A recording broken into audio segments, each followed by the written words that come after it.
Caríssimos colegas petroleiros, aposentados e da ativa, cordial boa tarde a todos.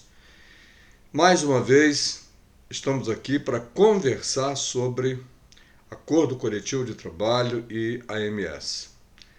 Assunto que diz respeito a você que já está aposentado e a você que ainda está trabalhando. Diz respeito também que precisamos todos votar e expressar a nossa opinião, independentemente das recomendações que a FUP ou a FNP tenham dado, indicativos para aceitar ou não aceitar. Bom, o que significa então dizer, Ângelo? Significa dizer que eu vou jogar no lixo o que a FUP ou a FNP disseram para a gente? Não. Significa dizer o seguinte, que você tem livre arbítrio para pensar nos teus problemas e qual é a melhor maneira de resolver os teus problemas. O que a FUP propõe um acordo muito melhor e relativamente bom para quem está trabalhando e muito ruim para os aposentados. E a FNP? A FNP propõe que sejam revistas as cláusulas, que não se assine o acordo do jeito que está sendo proposto e que se volte à mesa de negociação para que o acordo seja bom para quem está trabalhando e para quem já está aposentado. Mas existem ambiguidade quando se fala em aceitar ou não aceitar, e muita gente diz, se eu tenho sindicatos, se eu tenho federação, eu ainda tenho que saber em quem eu vou votar? Sim, você tem que saber no que vai votar. Se você concorda com a FUP, você vai votar no que a FUP está mandando você fazer. Mandando, entre aspas, está dizendo, recomendando para você fazer. Se você tem o mesmo entendimento que a FNP, você poderá fazer o que a FNP está pedindo, rejeitar o acordo. Mas, acima de tudo, o que é importante, e é isso que eu vou tentar te mostrar mais uma vez, é que você tenha opinião formada sobre uma proposta e sobre a outra. Nem a FUP diz que a proposta da Petrobras é boa. E a FNP também diz que não é boa, desde sempre. Essa semana mesmo, acho que foi terça-feira, se não me engano, tem um vídeo aqui de um debate promovido pelos Cabeças Brancas, onde os diretores da FUP e da FNP esclareceram seus pontos de vista, mas não deixaram concretamente indicativo de que houvesse uma oportunidade de conversão, ou melhor, de concordarem com uma proposta única, tendo em vista que a FUP já recomendou aceitar e a FNP já recomendou não aceitar. Então, caríssimos colegas petroleiros, ativos e aposentados, só você pode tirar a dúvida que nem os próprios conselheiros conseguiram esclarecer, e eles com certeza não vão fazer o que nós estamos esperando. Ou seja, convergirem para uma mesma solução. E pensando na necessidade de você ter que tomar uma decisão tão séria, se você é aposentado ou se você ainda está trabalhando, é que eu trouxe aqui algumas ideias que vão te ajudar a refletir. São ideias de colegas petroleiros aposentados e ideias de colegas que ainda estão na ativa também. E não resta a menor dúvida sobre uma coisa. No final, vai estar no seu colo decidir o que você quer. E a Petrobras vai ter que aceitar ou não aceitar. Você poderia me fazer a pergunta que eu vou fazer, e eu vou fazer e vou responder. E se a categoria, Ângelo, rejeitar a proposta, o que a Petrobras vai fazer? Olha, a rigor, a Petrobras pode fazer simplesmente o que ela quiser, como ela costuma fazer, né? Fazer de conta que não houve rejeição e implantar tudo do jeito que ela está querendo implantar. Ou então, uma atitude rara e de bom senso da atual diretoria da Petrobras seria: vamos conversar novamente com as duas federações ao mesmo tempo e tentar saber ou tentar convergir para algo que seja bom para a empresa e para os empregados da ativa ou aposentados e aposentados. Sim, porque nenhum petroleiro aposentado considera-se fora da Petrobras. Todos somos ex-petroleiros ou petroleiros da Petrobras aposentados. É isso que move o nosso universo quando nós falamos de Petrobras. E é isso que a diretoria atual da Petrobras e, em particular, o gerente de RH não conseguem entender, porque nós vestimos a camisa desde que entramos na Petrobras e mesmo saindo da Petrobras, nós continuamos vestindo a camisa da Petrobras. Coisa que pessoas que chegam e saem depois de 1 ou 2 anos de empresa fazem tudo para arruinar a empresa, fazem tudo que o seu patrão mandar, não conseguem entender. Mas nós entendemos com certeza o que representa na vida de cada um de nós, na vida dos brasileiros, na vida do Brasil, uma empresa chamada Petrobras e o que ela significa para o desenvolvimento de um país que, a duras custas, tenta sair de um atolheiro de uma pandemia, de coisas muito graves e que não está encontrando eco na sociedade. E vivemos um momento de grande confusão, literalmente uma imensa confusão ideológica plantada por esse regime que foi eleito, que se diz o único regime democrático capaz de salvar o Brasil e que diz que os regimes anteriores eram socialistas ou comunistas.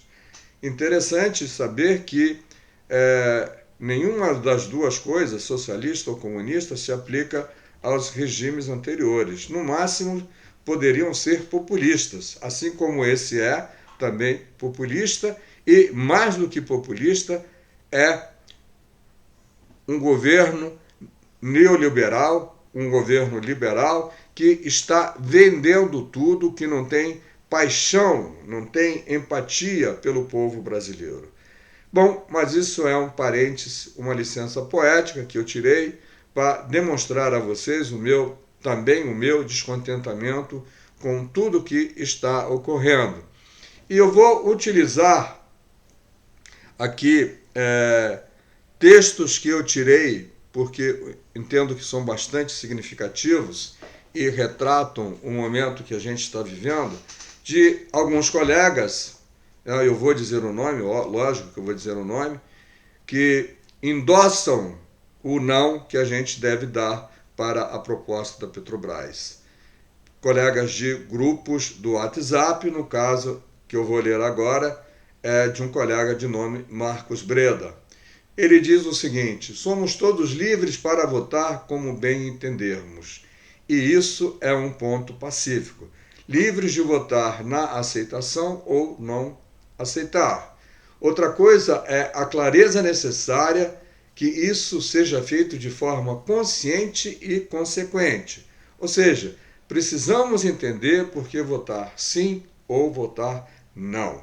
Há uma série de ruídos nessa discussão que precisam de esclarecimento correto para que não ocorra o mesmo oba-oba na oportunidade da repactuação. Muito bem lembrado pelo colega, porque houve um oba-oba contra, um outro oba-oba a favor, e perdemos todos uma grande oportunidade de permanecermos exatamente onde estávamos, e todos perdemos. Vocês devem lembrar que os principais argumentos utilizados hoje pela FUP, pela FNP, daqueles que hoje defendem rejeitar o acordo, eram que quem não repactuasse não ia ter que pagar o déficit, e quem repactuasse poderia até perder o AMS, a outra corrente contrária da FUP. Todos sabem agora que não aconteceu nenhuma coisa e nem a outra, mas aconteceram coisas ruins de qualquer maneira. Disso todos nós temos certeza. Pois bem, agora as premissas são que é direito adquirido dos aposentados manter a AMS e que a Petrobras não pode aumentar o custo se não tiver acordo por causa da ANS e do Estatuto do Idoso. Que é particularmente verdade essa questão de levar em consideração do aumento, são palavras minhas agora, a questão do Estatuto de Idoso e da Agência Nacional de Saúde. Sim, isso é verdade.